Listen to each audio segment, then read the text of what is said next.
Speaking right now, the Assistant Democratic Leader, Congressman Jim Clyburn in South Carolina. He's going to serve as the national co-chair for Biden's 2024 campaign and obviously played an extraordinarily critical role in Joe Biden's 2020 campaign and his victory in South Carolina and ultimately the presidency. Jim, always great to see you. What are your thoughts today, 4 years later? Well, thank you very much for having me, Joe and Mika.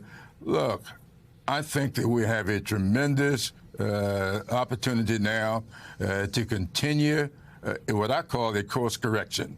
I do believe that Joe Biden feels very strongly that our country got off track in our pursuit of a more perfect union, and that he is dedicated to the proposition that we are back on track and we should continue moving forward. And so I don't believe this is about stopping Trump. This is about continuing our pursuit of a more perfect union, and I'm glad to be a part of it. John Eilman. Hey, Congressman Clyburn, it's Eilman here. I'm curious about what you think. Every incumbent president has certain challenges when they run for re-election. What do you think are the greatest challenges Joe Biden still has to face? We've been talking a little bit about reintroducing himself to the American people. What are the hills he has to climb in order to put himself in the optimal position to be able to win again next November? I think there are two things, and I think you all touched on it this morning. First of all, I think the president is going to have to deal with the whole issue of age. He is 80 years old. I might add, I'm 82. I do believe that he's up to the task, and that is something that we just cannot pretend is not on people's minds. So I think he has to show the energy that he's been showing over the past several months, and he has to continue to pursue an agenda that will, as he says, build this economy from the bottom up and from the middle out so that people can feel a part of this. You know, in politics, I think it's one thing to tell people what you're going to do, but people have to feel you. And I think that that's Joe Biden's long suit. And I don't think people pay enough attention to that. Just to hear somebody is one thing. But when you get the feel that this person is feeling my pain, this person understands what I'm going through, that is what makes the difference. And that's why people keep underestimating him. You can't see feel. You just got to feel it. Congressman, it's Jennifer Palmieri. How do you think Biden has a lot of legislative accomplishments, the Inflation Reduction Act, the bipartisan infrastructure bill, CHIPS, semiconductor plants being under construction.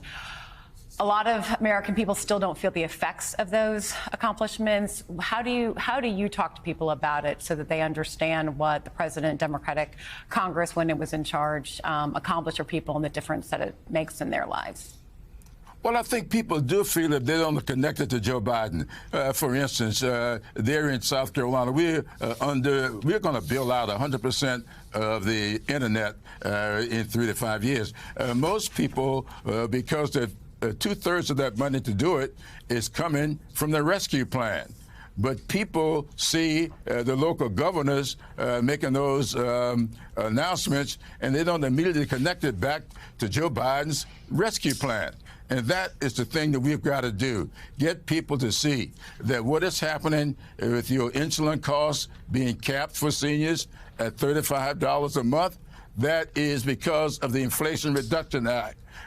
While you get in the internet, is because not just of the infrastructure bill, but it's also the rescue plan. These plants that are being built. We just announced in South Carolina the Scout that Volkswagen is building is going to be there in Columbia, South Carolina. But for the CHIPS and Science Act, that would not be taking place.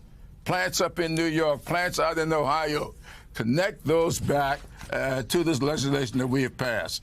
And when I see a lot of my classmates who came back from Vietnam and got forgotten, when we did the PACT Act, we went back and picked up those Vietnam veterans who got overlooked. We're getting 10 and 20% when they should have been getting 80 and 90% disability. We fixed that in the PAC Act, in addition to what we did with the burn pitch in Afghanistan and Iraq. We've just got to talk about this. We got it there, and people can see it. They can feel it. And I believe we've got to get them to know that this is Joe Biden and his vision for America. Congressman, it's good to see you this morning. We noted several times as we watched the video that rolled out earlier the presence of Vice President Kamala Harris throughout the video. So I'm curious, from your position, how important she will be in this campaign and the potential re-election of Joe Biden. She is going to be very, very important. And I think that we have got to notice the fact that two of the big issues out there, one of them has to do with reproductive rights. I have 3 daughters. I know what the conversations are with them. I know how they feel about what's going on in the state legislatures. I know what they feel about what the Supreme Court has done. We think that she is going to be very, very important to the president, and she's demonstrated that. And she is also connected on another level.